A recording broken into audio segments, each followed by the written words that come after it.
संसद अधिवेशन अन्त्य गरिदिने अनि के का लागि गर्ने भन्दा जम्मा यही चाहिँ राजनीतिक दललाई फुटाऊ र शासन गर भन्नका लागि अध्यादेश ल्याउने भन्ने हो त।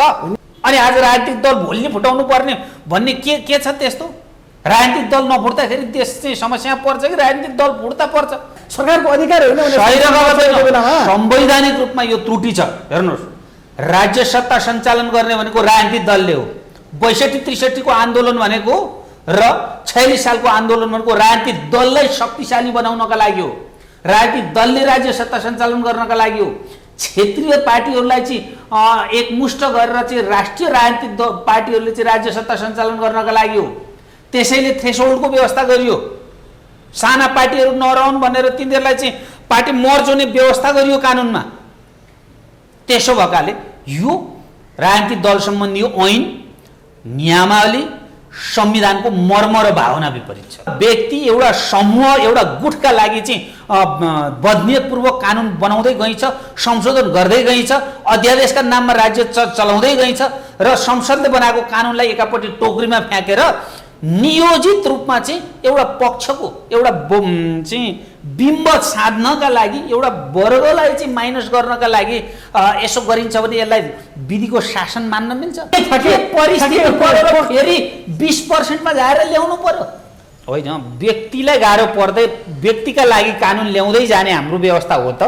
कोही व्यक्ति उसको स्वार्थका लागि कानुन ल्याइदिने हो, त्यही परिपाटी हो भने यो संविधानका विरुद्धमा लाग्नुपर्ने अवस्था आउँछ। हेर्नुहोस्, संसदलाई चाहिँ आफ्नो उद्देश्य पूर्तिका लागि म अध्यादेश ल्याउँछु भनेर कुनै बिजनेस नदिकन संसदलाई चाहिँ पाखा लगाउने अनि भोलिपल्ट अध्यादेश ल्याउने, फेरि पर्सिपल्ट संसद बोलाउने अनि संसदमा यो ऐन पेश नगर्ने अनि राजनीतिक पार्टी फुटाउने अनि भोलि फेरि त्यही व्यवस्था ल्याउने।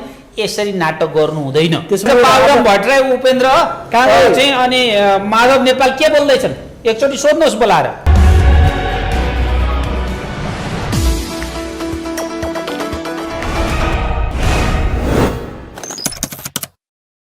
युवा अधिवक्ता यज्ञमणि नेउपाने हुनुहुन्छ, स्वागत छ यहाँलाई। धन्यवाद। अब यो संसद विघटन परमादेश सरकारपछि अलि बढी नै तपाईँलाई दुःख दिनुपर्ने स्थिति छ। विषय कानुनी राजनीतिक लफडा यस्तै हुँदा हुँदै केपी ओलीले जे चिज गरे भनेर गाली गर्नेहरूले आज ठ्याक्कै त्यही चिज गरेर उत्सव मनाइरहेछन्। अध्यादेश आयो फेरि आज दल विभाजन सम्बन्धी के हो यो? आफूले जे गर्यो त्यो सही हुने, अरूले गरेको गलत हुने एउटा परिपाटी। र हिजो केपी ओलीले गरेको पनि सही थिएन, दोस्रो पाटो छ। फेरि मेरो बुझाइ र विश्लेषण चाहिँ अलिक पृथक हुन्छ। हेर्नुहोस्, मैले केपी ओलीले गरेका चाहिँ ठिक थियो, हिजो दल विभाजन सम्बन्धी अध्यादेश ल्याउनु हुन्थ्यो भन्ने तर्फ मैले त्यतिखेर पनि बोलिनँ र आज पनि मेरो रिजर्भेसन त्यही हो। र अदालतले पनि यो कुरालाई चाहिँ यहाँभन्दा अगाडि अध्यादेश के हो, अध्यादेश कुन अवस्थामा जारी गरिन्छ र अध्यादेशलाई टेकेर राज्य सत्ता सञ्चालन गरियो भने लोकतन्त्र र विधिको शासन कहाँ पुग्छ भन्ने सन्दर्भमा अन्तरिम आदेशमा बोलिसकेको छ।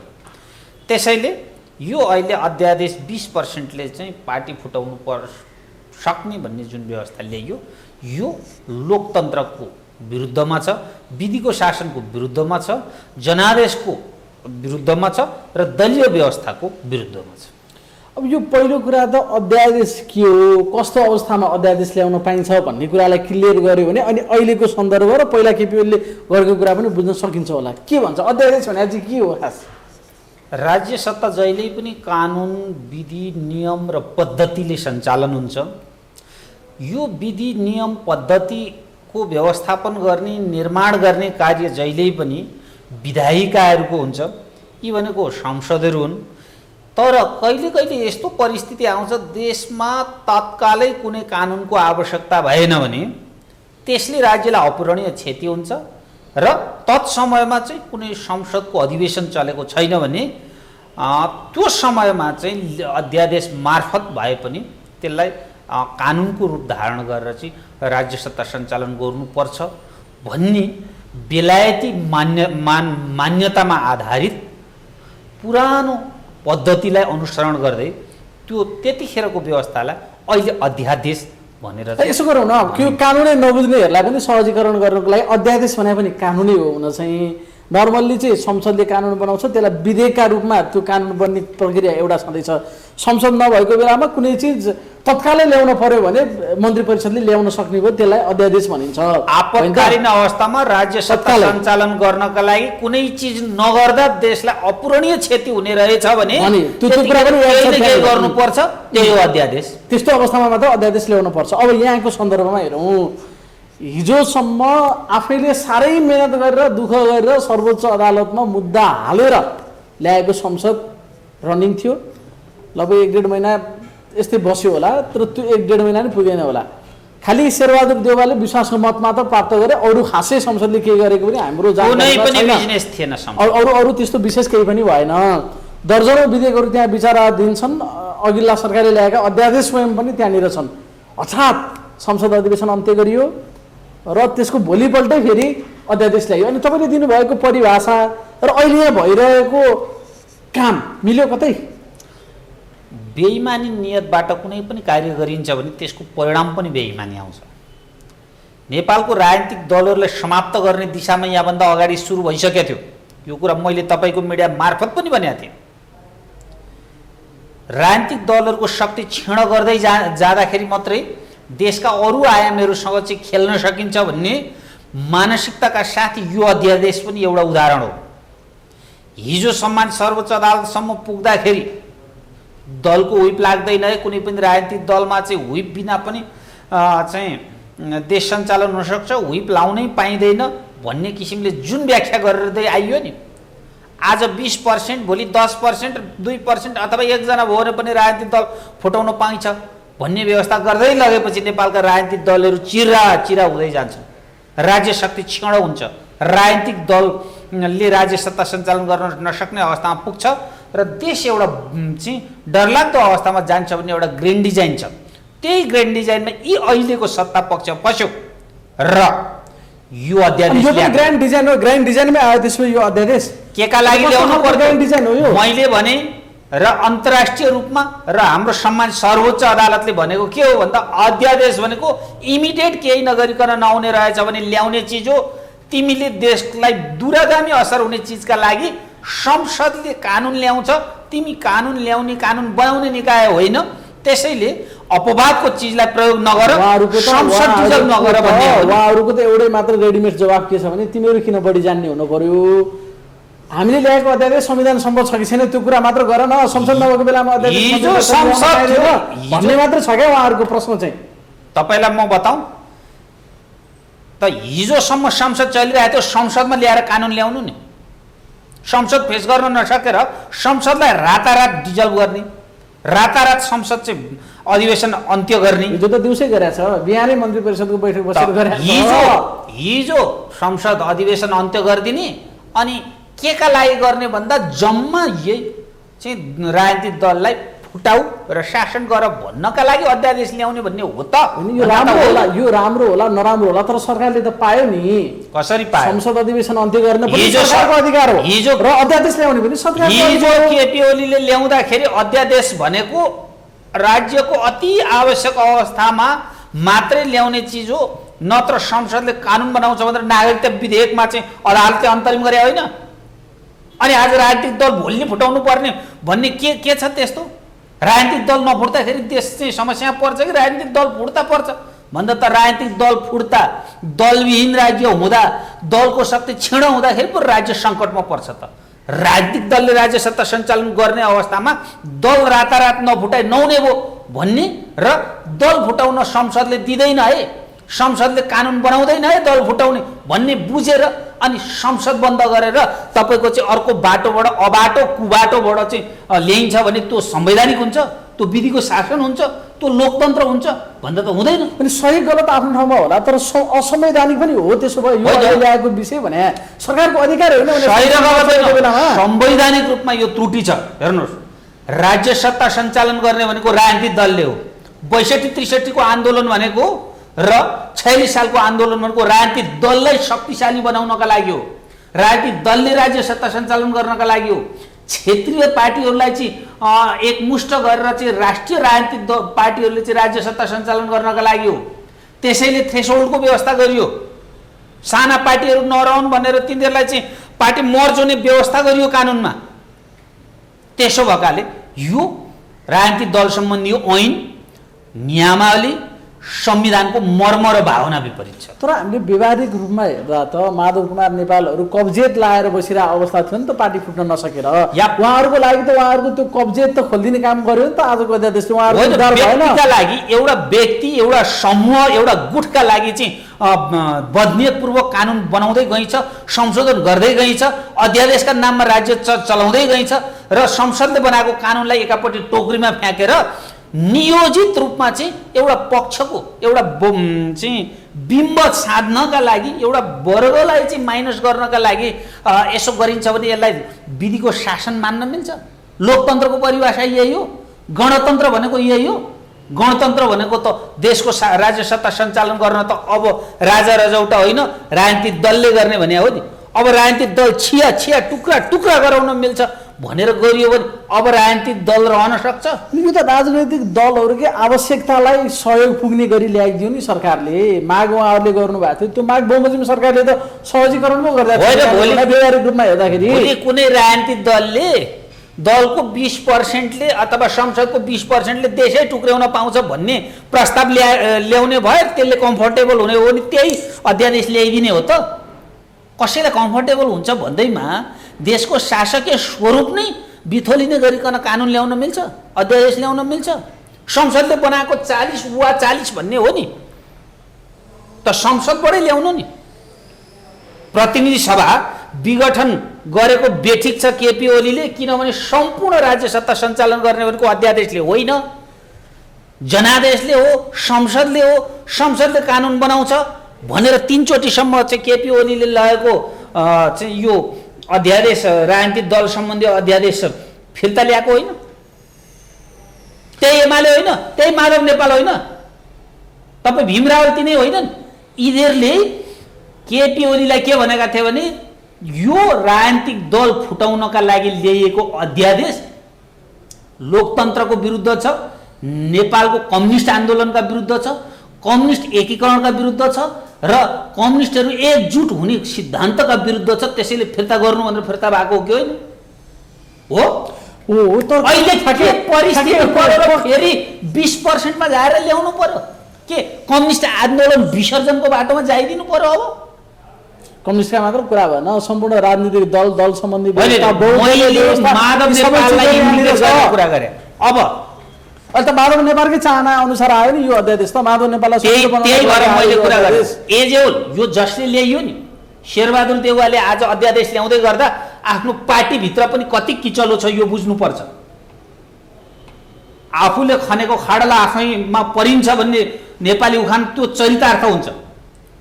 भोलि नेपाली कांग्रेस पार्टी कतिवटा चिरामा विभक्त हुने अवस्थामा पुग्यो भने त्यतिखेर पार्टी जोगाउन सक्ने अवस्था छ भन्दा त छैन। अब चाहिँ राजपाको अवस्था त्यही छ। त्यसो गर्दाखेरि मैले कुनै एउटा पार्टी विशेषलाई इन्डिकेट गरेको होइन। संविधानले के भन्छ भन्दा संविधानको स्याडर पोल भनेको राजनीतिक पार्टी हो। त्यो राजनीतिक पार्टी भनेको शक्तिशाली राजनीतिक पार्टी हो। अझै विश्व समुदाय त कहाँ गएको छ भने 2 पार्टी सिस्टममा जाँदैछ। आज अमेरिकाको राजनीति हेर्नुहोस्, विश्वका अरू देशको राजनीति हेर्नुहोस्, भारतमै पनि तपाईँ अरू साना राजनीतिक पार्टीहरू भए पनि त्यहाँ लगभग के हो भने डेमोक्रेट र रिपब्लिकको एउटा चाहिँ अवस्था देखिन्छ। हामीले यसलाई पोलिटिकल्ली हेर्दाखेरि माधव कुमार नेपालहरू जसका केही सांसदले शेरबहादुर देउवालाई पनि मत दिएर बनेको सरकार हो नि त। यो त व्यक्तिको कुरा हो त। कसैले कसैलाई मत दियो भनेर तिमीले मलाई मत दियो, तिमीलाई म एउटा अध्यादेश दिन्छु भनेर बिग्रिएको भए त त्यहीँदेखि बिग्रियो नि त। सरकार बन्यो तर सरकारले चाहिँ फङ्सन गर्न नसक्ने अवस्था आइपुग्यो नि त। अहिले देख्नु भएन मन्त्री समेत विस्तार गर्न सकेको छैन सरकारले। जे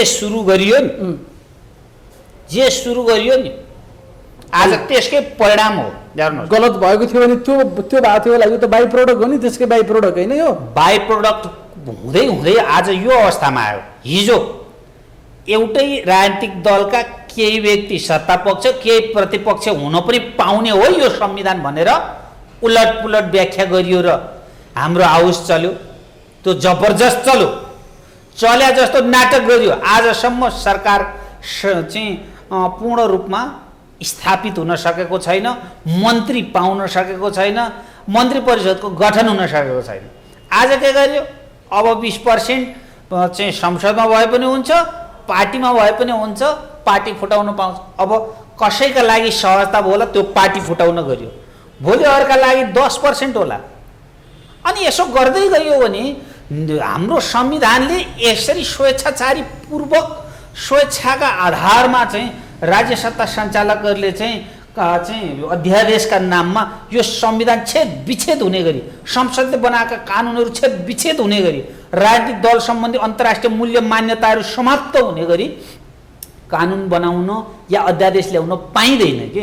यो संवैधानिक त्रुटि छ, यो कानुनी त्रुटि छ, यो जनादेशको विरुद्ध छ र आम नेपाली नागरिक र नेपाल राज्यको चाहिँ विरुद्धमा छ। त्यसैले यो विषयमा कुनै राजनीतिक पार्टीका आधारमा होइन, एउटा नागरिकका हैसियतले बोल्नुपर्छ र सबै नागरिकले बोल्नुपर्छ र यो अध्यादेश पास हुनु हुँदैन। यस्तो अध्यादेश पास गरियो भने देश भोलि अप्ठ्यारामा पर्छ। थाहा छैन, अब यो त कार्यान्वयनमा जाला नि, राष्ट्रपतिकोमा अहिले पुगेको छ, तपाईँ हामी कुराकानी गर्ने बेलासम्म प्रमाणीकरण भएको छैन। सरकारले अहिले नै विचार गरेर यो फिर्ता लिनुपर्छ। अगाडि बढाइसक्यो सरकारले, माधव नेपाली खुट्टा उचालिसके, दर्ता गर्ने तयारी हुँदैछ निर्वाचन आयोगमा गएर दल। महन्त ठाकुरलाई पनि त्यही गाह्रो परिरहेछ अरे। होइन, व्यक्तिलाई गाह्रो पर्दै व्यक्तिका लागि कानुन ल्याउँदै जाने हाम्रो व्यवस्था हो त? कोही व्यक्ति उसको स्वार्थका लागि कानुन ल्याइदिने हो, त्यही परिपाटी हो भने यो संविधानका विरुद्धमा लाग्नुपर्ने अवस्था आउँछ। हेर्नुहोस्, यदि त्यसरी कल्पना गरियो भने कोही एउटा व्यक्तिका लागि संविधान ऐनलाई एकातर्फ राखेर अध्यादेशले चाहिँ जे पनि गर्न सकिन्छ भने संविधानका विरुद्धमा लाग्नुपर्ने हुन्छ। होइन, जनआन्दोलनको मर्म भावनालाई चाहिँ संस्थापना गरिएको संविधानलाई चाहिँ अक्षुण्ण राख्ने हो भने त संविधानको स्पिरिटमा बस्नुपर्छ सबैले। त्यसका लागि त चाहिँ संसद छ, हाउस छ, भोलि हाउसले गर्ने कुरालाई चाहिँ आज राजनीतिक दल फुटाइदिन पाइँदैन। म अर्को कुरा पनि भन्छु, के हुन्छ भने अध्यादेशको कानुन भनेको अन्तरिम प्रकृतिको हुन्छ।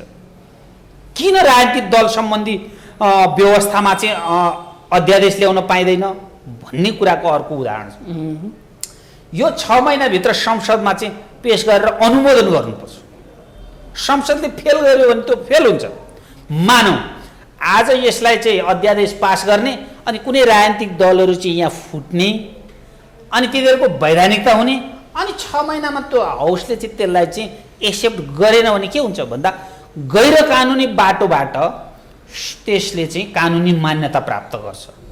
गैर कानुनी तवरबाट चाहिँ कानुन निर्माण हुन जान्छ। यसरी यो चाहिँ आवश्यकताको सिद्धान्तभन्दा बाहिर जान्छ। संसदले कानुन बनाउने निकायले जसले विधि चाहिँ को निर्माण गर्छ ऊ एकातर्फ रहने र अर्कोतर्फ चाहिँ सरकारले अध्यादेशका नाममा चाहिँ कानुन निर्माण गर्दाखेरि त्यो अध्यादेश चाहिँ संसदभन्दा ठुलो हुन जान्छ। त्यो आधारमा पनि तपाईँको यो पार्टी फुटाउनका लागि कति पर्सेन्ट भन्ने कुरा संसदले निर्धारण गर्ने हो। 10% भन्ला, मत पुग्यौँ 10% भन्ला, किन जननिर्वाचित तर त्यो संसदले भन्नु पर्यो। उनीहरूले त रिप्रेजेन्टेटिभ अफ चाहिँ पब्लिक हो नि त। पिपुलको इच्छा 5%ले पार्टी फुटाउन पाउँछ भने पनि पिपुलको इच्छा हुनु पर्यो क्या यहाँ। या कुनै राजनीतिक गर्ने व्यक्तिका आधारमा उनीहरूको इच्छा बमोजिम चाहिँ पार्टी यसरी फुट्छ भनेर व्यवस्था गर्न पाइँदैन भन्ने मेरो बुझाइ। कुनै एउटा उद्देश्य पहिले निर्धारण गरेर इन्टेन्सनल्ली अध्यादेश भन्ने कुरा ल्याउने चिज होइन। यहाँ अहिले त त्यो ढङ्गले प्रयोग भयो नि त, होइन? अध्यादेश ल्याउनेकै लागि हिजो संसद अधिवेशन अन्त्य गरियो र आज अध्यादेश ल्याइयो, पार्टी फुटाइँदैछ। संसद खेलाउन होइन, संसदलाई चाहिँ आफ्नो उद्देश्य पूर्तिका लागि म अध्यादेश ल्याउँछु भनेर कुनै बिजनेस नदिइकन संसदलाई चाहिँ पाखा लगाउने अनि भोलिपल्ट अध्यादेश ल्याउने, फेरि पर्सिपल्ट संसद बोलाउने अनि संसदमा यो ऐन पेश नगर्ने अनि राजनीतिक पार्टी फुटाउने अनि भोलि फेरि त्यही व्यवस्था ल्याउने, यसरी नाटक गर्नु हुँदैन। त्यसो भए शेरबहादुर देवालले पनि अहिले संसदलाई केवल खेलौनाका रूपमा मात्र प्रयोग गरे हो। त्यसो भए त्यो देखियो अहिले। यो त चाहिँ खेलौना मात्रै होइन, यो डमी भन्दा पनि मुनिको अवस्थामा पुर्याइयो। हेर्नुहोस्, यसलाई युज गरियो संसदलाई, यसलाई कुनै बिजनेस किन्न दियो। आज त्यत्रो चाहिँ नागरिकका हकका सम्बन्धमा चाहिँ निर्माण गर्नुपर्ने कानुनहरू चाहिँ अलपत्र छन्। आज गुठी सम्बन्धी विधेयक अरू कुरा छोडिदेऊ न, हिजो काठमाडौँमा चाहिँ गुठीको सम्बन्धी विधेयकमा चाहिँ ठुलो जुलुस लगाएको थियो। ती गुठीको व्यवस्थापन कसरी गर्ने, प्रशासकीय व्यवस्थापन कसरी गर्ने, नागरिकताको सन्दर्भमा हिजो अध्यादेशबाट राज्य सत्ता सञ्चालन गर्न मिल्दैन, संसदले कानुन बनाउनु पर्छ भनेको थियो। त्यो संसदमा विचाराधीन भएको त्यो नागरिकता विधेयक के गर्ने, यी कुरा हेर्दैन सरकार, कुनै पनि बिजनेस दिँदैन। अनि त्यो संसद चाहिँ केपी ओलीले विघटन गर्दाखेरि होइन यो त चाहिँ ठुलै हाम्रो चाहिँ कानुन बनाउने निकाय चाहिँ विघटन गरिदियो भनेर हौला पिट्ने, अनि जम्मा जम्मी प्रधानमन्त्री बनाउनका लागि युज गर्ने, त्यस पछाडि के गर्नु पर्यो भने त्यसलाई चाहिँ चाहिएको शेरबहादुर देउवालाई परमादेशबाट प्रधानमन्त्री बनाउनलाई मात्रै रहेछ। त्यो देखियो अहिले हेर्दाखेरि पश्चिमा ग्रान्ड डिजाइनबाट जम्मा जम्मी शेरबहादुर देउवालाई प्रधानमन्त्री बनाउनका लागि संसद पुनर्स्थापना गर्नका लागि मलजल गरियो। योभन्दा बाहेक यसलाई केही पनि छैन। अब संसदलाई कानुन बमोजिम सञ्चालन गर्दाखेरि पश्चिमाहरूको उद्देश्य पूर्ति नहुने भएकाले मात्रै यो चाहिँ अहिले अध्यादेशबाट चाहिँ ल्याएर संसद विघटन गरे हो। मान्छेले अहिले के खोजिरहेछन् भने केपी ओलीले पनि संसद विघटन गरेर अध्यादेशबाटै देश चलाउन खोजे, शेरबहादुर देउवाले त अझ भइरहेको संसदै स्थगित गरिदिएर अध्यादेशकै बाटोमा गए भने के फरक भयो शेरबहादुर देउवा र केपी ओलीमा भनेर मान्छेले खोजे क्या अहिले नागरिकले। के म तपाईँलाई बताइदिन्छु, केपी ओली र शेरबहादुर देउवाको दुईटैले मानव अध्यादेशबाट राज्य सत्ता सञ्चालन गर्न खोज्यो भने त्यो गलत हुन्छ। अध्यादेश बाध्यात्मक अवस्था हो। तर केपी ओलीले संसद विघटन गर्नु र संसद विघटन गरे पश्चात चाहिँ देशमा संसद नभएको अवस्थामा अध्यादेश ल्याउनु चाहिँ फेरि फरक कुरा हो। त्यो त संसद विघटन भएको छ भने अरू उपाय पनि के हुँदैन, अध्यादेश नै एउटा निर्विकल्प होला। तर केपी ओलीले पनि संसद अधिवेशन अन्त्य गरेर अध्यादेश ल्याएका छन्। यही दल विभाजन सम्बन्धी अध्यादेश देशले आए। नेपालका राजनीतिक पार्टीहरूले, बुद्धिजीवी भन्ने व्यक्तिहरूले, नागरिक समाजका व्यक्तिले के गर्यो भन्दा अध्यादेश मार्फत दल फुटाउने कानुन नल्याऊ। राजनीतिक पार्टीले भने हुन्, माधव नेपालले भने हो, तराईमा राजनीति गर्ने महन्त ठाकुरहरूले भने हुन्, उपेन्द्र यादवले भने हुन्। कत्रो काण्ड मच्यो, अपहरण काण्ड भने जसपामा त्यतिखेर बाबुराम भट्टराई बाबुराम भट्टराई, उपेन्द्र चाहिँ अनि माधव नेपाल के बोल्दैछन् एकचोटि सोध्नुहोस् बोलाएर, कि त हिजो उहाँहरूले बोलेको फरक हुने, आज फरक हुने त हुँदैन नि। त्यसैले यो गलत छ। आज उनीहरू बोल्दैनन् जो हिजो गाली गरिरहेको थिए। यो कस्तो खालको एउटा पोलिटिकल कल्चरको पनि हामी कुराकानी गरौँ न। हिजो केपी ओलीले ल्याए होक्रो सुक्ने गरी कराउने यिनै गगन थापा, विश्वप्रकाशहरू या बाबुराम भट्टराईहरू आज कहाँ छन्, कुन दुलामा छन् थाहा छैन, जनतालाई थाहा छैन। मुखमा टेप लागेको छ कि यिनीहरूको के छ पनि थाहा छैन। जो हिजो समर्थनमा लागिरहेको थियो आज प्रतिवाद गर्छौँ, आगो बाल्छौँ, सिद्ध्याउँछौँ भनिरहेको छ। फेरि संस्कार मूलभूत कुरा के हो भने, मूलभूत कुरा के हो भने म सत्तामा हुँदाखेरि एउटा बोली र म प्रतिपक्षमा हुँदा अर्को बोली कसैले गर्नु हुँदैन। यो चाहिँ दलीय व्यवस्थामा को चाहिँ खिल्ली हुन्छ। यसो गरियो भने चाहिँ नैतिकताविहीन राजनीतिक वातावरण बन्छ। नैतिकता बिनाको राजनीतिकले नै देश आज यो ठाउँमा पुगेको हो। कम्तीमा हिजो माधव नेपाल, ईश्वर पोखरेल लगायतका जे व्यक्तिहरू हुनुहुन्थ्यो उहाँहरूले चाहिँ ईश्वर पोखरेलले हुँदाखेरि पनि अध्यादेशको चाहिँ विरोध गर्नुहुन्थ्यो। अथवा ठिक छ केपी शर्मा ओलीले अध्यादेश ल्याउनु त्यतिखेरको एउटा पोजिसन थियो। पछि उहाँहरूको के सम्झौता केपी ओलीलाई अहिले आएको अध्यादेशको विरोध गर्ने र प्रतिवाद गर्छु भन्ने नैतिक हैसियत छ, बाँकी छ, उहाँलाई त्यो अधिकार हुन्छ नैतिक रूपमा?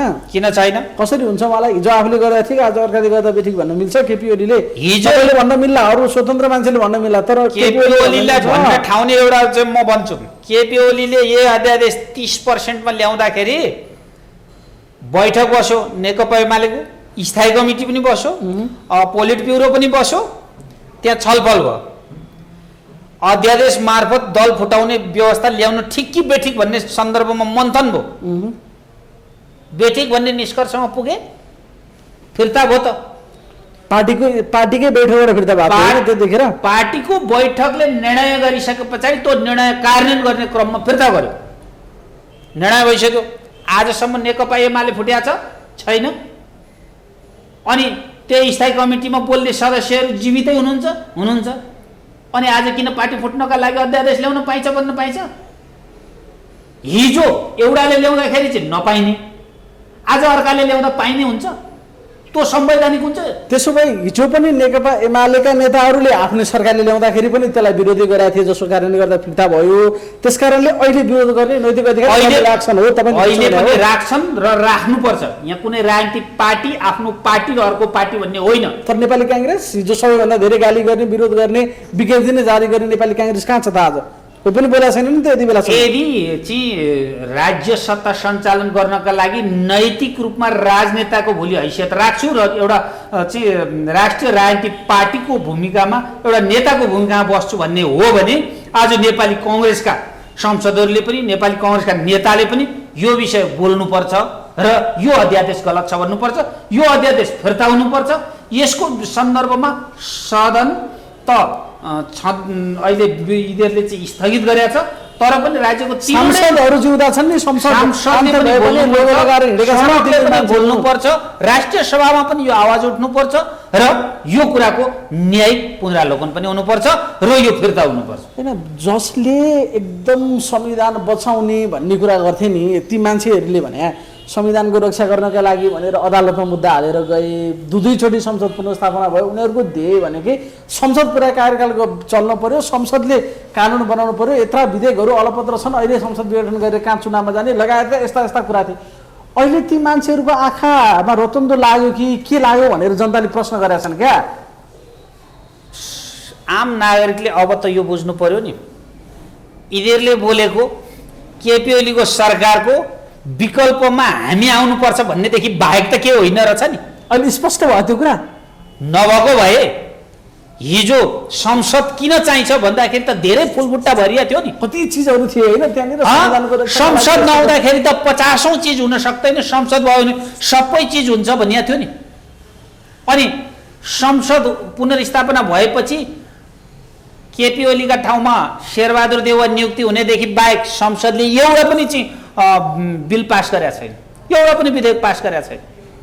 अनि एउटा चाहिँ राजनीतिक दल फुटाउनु पर्यो भनेपछि त्यो संसद त डिस्टर्ब भएर चाहिँ यसलाई त अधिवेशनै अन्त्य गरियो नि। त्यो शक्ति, ती व्यक्ति, ती नेताले हिजो संसद विघटनका सन्दर्भमा चाहिँ यो केपी ओलीमाथि जे आरोप लगाएका थिए नि, प्रतिगमन भन्ने, अब कन्फर्म होला नि प्रतिगमन हो कि होइन रहेछ भन्ने। प्रतिगमन गरे केपी ओलीले संसद बिना चाहिँ राज्य सत्ता सञ्चालन गर्थे भन्ने कुरा त प्रतिगमन होइन रहेछ भन्ने कुरा त पुष्टि भयो। र उनीहरूले चाहिँ राज्य सत्ता सञ्चालन गर्न केपी ओलीलाई जे लालछना लाउनु पर्छ, जम्मा जम्मी आफू सत्तामा जान र केपी ओलीले को भन्दा मुनि गएर केपी ओलीले त 30% ल्याएको थियो, त्यो पनि छलफलका लागि लगाएको थियो, फिर्ता गरेको थियो नि। आज राष्ट्रपतिलाई दबाब दिँदैछ नि यिनीहरूले, फिर्ता गरी पास गर्नका लागि मिनेट बाँकी राखौला भनेर। यसरी दबाब दिन मिल्छ? कस्तो दिन आयो भने हिजो केपी ओलीले ल्याउने बित्तिकै केपी ओलीको रबर स्ट्याम्प बन्ने, तुरुन्त पास गर्ने यस्तो नि राष्ट्रपति भन्ने मान्छेहरू जो थिए, हामीले पठाएको यत्रो टाइम भइसक्यो, के हेरिरहेछन् विद्या भण्डारी कहाँ देखिनन् कि के हो भन्न थाल्यो भने के हो दृष्टिकोणको कुरो गरे क्या। हिजोमा यति धेरै फरक पर्यो दृष्टिकोणमा। पहिला बताउँ, राष्ट्रपतिको भूमिका सेरेमोनियल रबर स्ट्याम्प नै छ हो। केपी ओलीले चाहिँ को पालामा भएका निर्णयको कार्यान्वयनको क्रममा लालमोहर लाग्दाखेरि जस्ता जस्ता अपशब्द र बेइज्जत गरियो नि राष्ट्रपतिमाथि, संस्थामाथि, व्यक्तिको कुरा हो। आज त्यो टिमले त्यही राष्ट्रपतिलाई दबाब दिन मिल्छ? यदि आज दबाब दिने हो भने हिजो किन केपी ओली को कठपुतली भइन् भनेर हामीले यसरी यिनको मानहानि गर्यौँ, यो संस्थाको किन बेइज्जत गर्यौँ, किन गर्यौँ? सेरेमोनियल राष्ट्रपति हो भने त हिजो गरेको पनि ठिक थियो र आज यिनले गर्ने पनि ठिक छ भनेर राष्ट्रपतिको पदको त हामीले गरिमा एक महिनामा कति फरक परिसकेछ दृष्टिकोणहरू, मान्छेहरू कति परिवर्तन दृष्टिकोण फरक होइन, मान्छे के भएछन् भने क्या, दृष्टिकोण फरक होइन, मनस्थिति फरक होइन, देखाउने नाटक, देखाउने दाँत र निल्ने दाँत फरक परेको। यिनीहरूको चाहिँ देखाउने दाँत भनेको लोकतन्त्र, विधिको शासन, संसद हो र यिनीहरूको खानेदाँत भनेको विदेशीले जे हराए त्यसैलाई चाहिँ प्रयोग गर्नका लागि र जसरी भए पनि राज्य सत्ता सञ्चालन गर्नका लागि राज्यका औदामा बस्नका लागि र आफ्नो संसद पद जागिर जोगाउनका लागि यिनीहरू जे गर्नु परे पनि गर्न तयार हुन्छन् भन्ने कुराको यो एउटा उदाहरण हो। यी उदाहरणहरू भोलिदेखि अरू पनि देखिँदै जान्छन्। आफूलाई लोकतन्त्रको सच्चा पहरेदार भन्ने मान्छेहरूले अर्कालाई प्रतिगमनकारी, अधिनायकवादी, निरङ्कुश, स्वेच्छाचारी शब्दकोशमा भए जति छानी छानी शब्दहरू प्रयोग गर्नेहरूले व्यवहारमा त त्योभन्दा पनि तल्लो स्तरमा गिरेर देखाएनन्। अहिले कम्तीमा 30% ल्याएको थियो होला, अथवा 40 पहिलोचोटि त अझ 40कै हो क्या रको ठाउँमा उहाँ मात्र राखेर ल्याएको थियो होला। अहिले त 20% त्यो पनि वा 50% डिस्काउन्टमा अध्यादेश पनि। लोकतन्त्रको हिमायती हुँ कसैले भन्छ भने नि शक्ति पृथकको सिद्धान्तलाई माइनस गर्नु हुँदैन। कानुन बनाउने कुरा संसदको हातमा छोड्नुपर्छ, कानुनको कार्यान्वयन गर्ने कुरा राज्य सत्ताले गर्नुपर्छ र कानुनको व्याख्या गर्ने कुरा अदालतले गर्नुपर्छ। यहाँ एउटा निकायको भूमिका अर्का निकायले गरिराखेको छ, एउटाको काम अर्काले हस्तक्षेप गरिराखेको छ। यही भएर हाम्रो चाहिँ लोकतन्त्र चाहिँ उल्लुको हिसाबमा बसेको छ। अहिले हेर्नुहोस्, दिउँसो आँखा देख्दैन हाम्रो, राति आँखा देख्ने भएको छ लोकतन्त्र उल्लु भएको छ। त्यसो उल्लु भएको छ। हेर्नुहोस्, यो हरियो सर्प जस्तो अवस्थामा पुगेको छ आज। यदि यही अवस्थामा छोड्ने हो भने यो संविधान पनि बाँच्दैन र यो देश पनि भोलि चाहिँ अप्ठ्यारोमा पर्छ कि भनेर चाहिँ आम नागरिक र आम सर्वसाधारणले पनि अब बुझेर यी राजनीतिक दलको विरुद्धमा लाग्नुपर्छ। यसै देश चल्दैन। हेर्नुहोस्, एउटा व्यक्ति 20 जना सांसदको जागिर जोगाउनका लागि चाहिँ यो देशमा चाहिँ संसदले बनाएको कानुन माइनस गरेर अनि ती सांसदहरूको चाहिँ अधिवेशनै बन्द गरिदिएर अनि अध्यादेशको नौटङ्की गर्न मिल्छ? त्यही हो लोकतन्त्र, त्यही हो विधिको शासन। जनआन्दोलनमा शहीदको बलिदान भन्यो, शहीदको बलिदान त्यही हो। यी 20 जना व्यक्तिलाई चाहिँ जे मन लाग्यो त्यही राजनीतिक पार्टीको हैसियत निर्धारण गर्न पाउने भनेर जनआन्दोलन भएको। 62-63 सालको जनआन्दोलनमा भएका ती शहीद, ती अपाङ्ग, ती चाहिँ पिल्सिएका नागरिकहरूको त्यही उद्देश्य थियो भन्दा त थिएन। त्यो मात्रै होइन। हेर्नुहोस्, सशस्त्र द्वन्द्वमा मरे 17,000 नागरिक। 46 सालको आन्दोलनमा त्यत्रो आन्दोलन भयो, नागरिक कयौँ उपलब्धिहरू गुमे। यो सबै भनेको के थियो भने राजनीतिक दलहरूलाई, दलले राज्य सत्ता सञ्चालन गर्ने, दल नै शक्तिशाली हुने, राज्य सत्ता सञ्चालन गर्ने मूल बागडोर राजनीतिक दल हुने र त्यसमा कानुन निर्माण गर्ने, कसरी कसको अवस्था कुन हैसियत निर्माण हुन्छ भन्ने कुरा संसदले गर्ने। त्यो संसदले बनाएको कानुन संविधान सम्मत छ छैन भन्ने कुरा अदालतले परीक्षण गर्ने। त्यो संसदले बनाएको कानुन र अदालतले गरेको फैसला चाहिँ राज्य सत्ताले कार्यान्वयन गर्ने।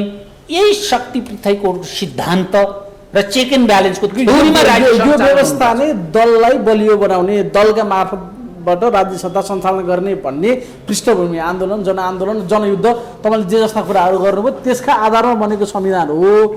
तर यस्ता गतिविधिले चाहिँ दललाई कमजोर बनाउने भयो। चिन्ता त्यहाँनिर हो। यहाँ के भइरहेको छ भने भन्न मिल्ने नमिल्ने आफ्नो ठाउँमा चाहिँ अदालत संविधानको व्याख्याका क्रममा पुनर्लेखन गर्छ। सरकारमा आसीन मन्त्री तथा मन्त्री परिषदको कार्यालय प्रधानमन्त्री अध्यादेशका नाममा देशमा उलट पुलट हुने गरी कानुन निर्माण गर्नुहुन्छ। अनि संसद चाहिँ न्यायपालिका र विकास निर्माणको कामका लागि भनेर फेरि भोट माग्नका लागि पैसा कम्ल्याउने र अनि त्यहाँबाट गाउँ गाउँ टोल टोलमा न्याय र विकास बाँड्दै हिँडेका छन्। के बिग्रेको त्यो कानुन बनाउन संसद हिँड्दैन यो देश। अहिले ऊ विकास निर्माण गर्छ अरे, ऊ न्याय इन्साफ गर्छ अरे, अनि अदालत संविधान बनाउँछ। अनि सरकार चाहिँ विकास निर्माण गर्ने, कानुन कार्यान्वयन गर्ने होइन, ऊ चाहिँ कानुन बनाउन थाल्छ। त्यसैले यो चाहिँ देश बिग्रेको छ। यही अवस्थामा देशलाई छोडियो र यो अध्यादेश करेक्सन गरिएन भने यसको दूरागामी असर भनेको नेपालमा दलीय शासन व्यवस्था समाप्त हुन सक्छ। दलीय व्यवस्था समाप्त भयो भने त हाम्रा आन्दोलनको उपलब्धि गुम्छन्। त्यसैले मैले यो बोल्नु परेको, यो राजनीतिक दल फुटाउँदाखेरि कुनै एउटा पार्टीलाई फाइदा होला, कुन व्यक्तिलाई फाइदा होला, कसको संसद पद गुम्ला या नगुम्लासँग मेरो कुनै साइनो र सम्बन्ध छैन। मेरो सम्बन्ध के हो भन्दा यसो गर्दै गइयो भने भोलि राजनीतिक पार्टीहरू चाहिँ को चाहिँ गणना गर्न नसकिने गरिकन रहन सक्लान्, थ्रेसोल्डको व्यवस्था माइनस हुँदै जाला, राजनीतिक पार्टीहरू चाहिँ शक्तिविहीन बन्लान्, त्यो त संविधान र देश कानुन सञ्चालन नहोला बनाउँदाखेरि भन्ने पिर हो के। संसदीय दल र केन्द्रीय कमिटीमा र भन्ने शब्द राखेर 40% चाहियो थ्रेसहोल्डका व्यवस्था भने त जानी बुझिकन नै असर पर्छ। थोरै थोरै मान्छेले पनि दल विभाजन गर्न सक्ने हो भने दल अस्थिर हुन्छ, व्यवस्था अस्थिर हुन्छ भन्ने कुरा त जानी बुझिकनै बनाएको होला नि, होइन? त्यही त गाँजा खाएर त बनाएको होइन होला। संसदले जानी बुझी बनाए, त्यो मान्छेले थिए नि त्यो देशका हितका लागि थियो नि त, जानी बुझी देशका हितका लागि त्यो बनाए। दुईटैतिर या संसद या पार्टीमा 40% भयो भने दल फुट्न सक्छ भने, त्यसो गर्दा राजनीतिक दलहरू फुट्दाखेरि पनि एउटा ठुलो शक्तिको रूपमा फुट्न सक्छ भन्ने थियो। त्यो संसदले देशको हितमा, राज्य व्यवस्थाको हितमा, लोकतन्त्रको पक्षमा, विधिको शासन कायम रहन्छ र संविधान सम्मत हुन्छ, संविधानको मर्म भावना बालिक मताधिकारको रक्षा हुन्छ भन्ने हिसाबमा बनाए। अब बालिक मताधिकार किन चाहियो? परमादेशबाट राज्य चलिहाल्छ। लोकतन्त्र किन चाहियो? मुखले भन्दै भइहाल्छ। विधिको शासन भनेको हामीले जे अध्यादेश ल्यायौँ त्यही हो विधि भन्ने मानसिकताबाट यो परमादेश सरकार जन्मिएको छ। यसका लागि त्यही लोकतन्त्र हो। त्यसैले लोकतन्त्रको परिभाषै फेरियो। या परिभाषै फेर्यो त त्यो फेरेको परिभाषा अनुसार त ठिकै गर्यो त परमादेश सरकार। उसलाई त जनतासँग चासो छैन नि तपाईले भने। अहिलेको सरकारले ठिकै गरेछ, किनभने लोकतन्त्रको सरकार हो यो परमादेश सरकारको लोकतन्त्रको डिफिनेसन नै परिवर्तन हो। किनभने जनताद्वारा जनताका लागि जनतैले गर्ने शासन व्यवस्था भन्ने त देखिएन। अदालतद्वारा आफ्ना पार्टीका कार्यकर्ताका लागि कुनै एउटा अमुक राजनीतिक दलले गर्ने व्यवस्था चाहिँ यो परमादेश सरकारको लोकतन्त्रको परिभाषामा परेका कारण त्यसैको उपलब्धि हो के। तपाईले यसको न्यायिक परीक्षण पनि हुनुपर्छ भन्नुभयो, के तयारी छ त्यस्तो रिट हाल्ने? जालन साथीभाइहरू यसमा जान सकिने अवस्था छ, जानी हो। हामी सरसल्लाह गर्दैछौँ। यो विषयमा न्यायिक परीक्षण हुनुपर्ने मैले देखेको छु। हस्, महत्त्वपूर्ण समय दिनुभयो, धेरै धेरै धन्यवाद। हस्, धन्यवाद।